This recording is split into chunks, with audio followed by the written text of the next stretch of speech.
They tell us marriage is the ultimate proof of love, but for Arthur Schopenhauer it was nothing more than a carefully disguised prison. He believed marriage did not liberate the soul, but enslaved it, and that behind every wedding vow lurked the silent promise of suffering. To understand how he arrived at this view, we must go back to the origins of his life. Arthur Schopenhauer was born in 1788 in Danzig into a wealthy but turbulent household. His father, Heinrich Floris Schopenhauer, was a merchant, a man of rigid temperament and constant melancholy, who eventually took his own life when Arthur was just a teenager. His mother, Johanna, was the opposite. Social, ambitious, a writer who cultivated her own literary reputation and hosted salons in Weimar.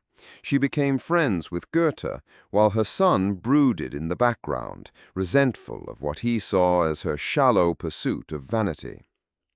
Their relationship was toxic from the start.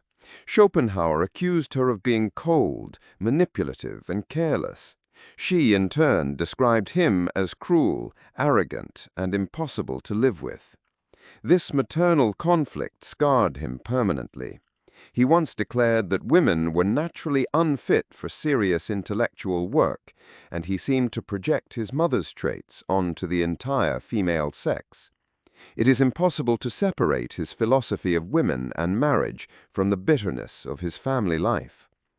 As a young man, he sought romance, yet his attempts only deepened his cynicism. Schopenhauer longed for affection, but recoiled at the very thought of dependence. He flirted with the idea of companionship, but feared that intimacy would destroy his freedom. Every failed relationship reinforced his conviction that love was not a gift, but a trap. This personal disillusionment blended seamlessly with his philosophy. In his great work, The World as Will and Representation, Schopenhauer argued that human beings are not guided by reason, but by a blind metaphysical force he called the will. Love, desire, passion, these were not choices freely made, but the tricks of this will, ensuring the survival of the species at the expense of the individual. For him, what we call falling in love is nothing but nature seducing us into reproducing. And this, he believed, is where marriage reveals its true face. Far from being a sacred bond of devotion, marriage was, to Schopenhauer, a mechanism by which individuals are enslaved to nature's agenda.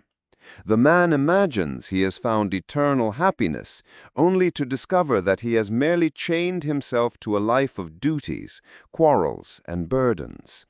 The woman, he wrote, pursues marriage because it grants her security and social stability, while the man is lured by desire that quickly disappears once it is fulfilled.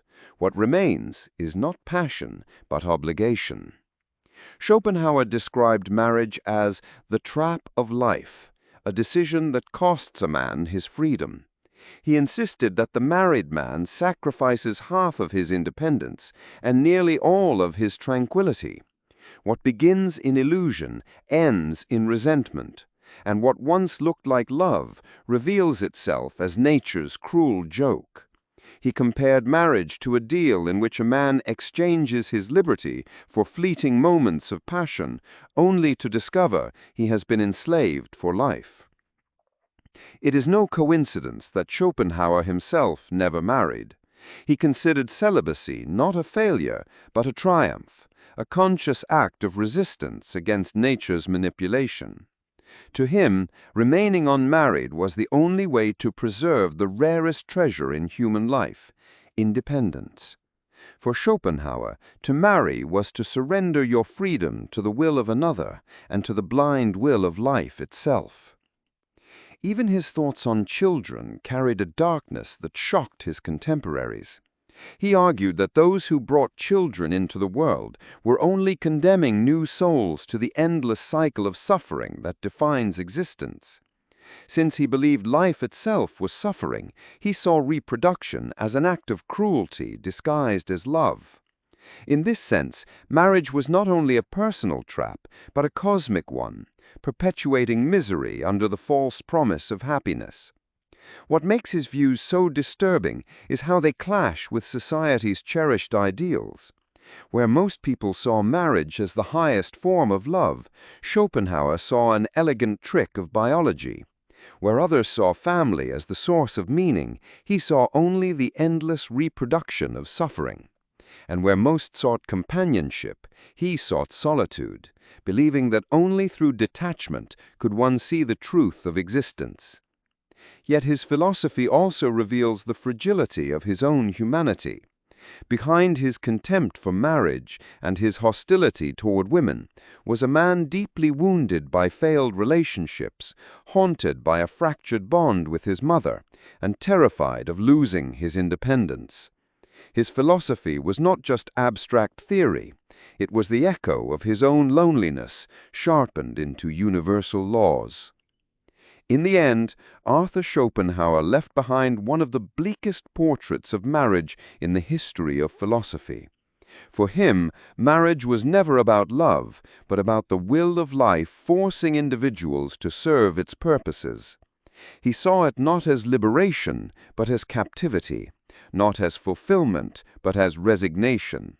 And in words that continue to disturb us today, he suggested that the wedding vow is not a promise of happiness, but the first link in a chain of lifelong suffering.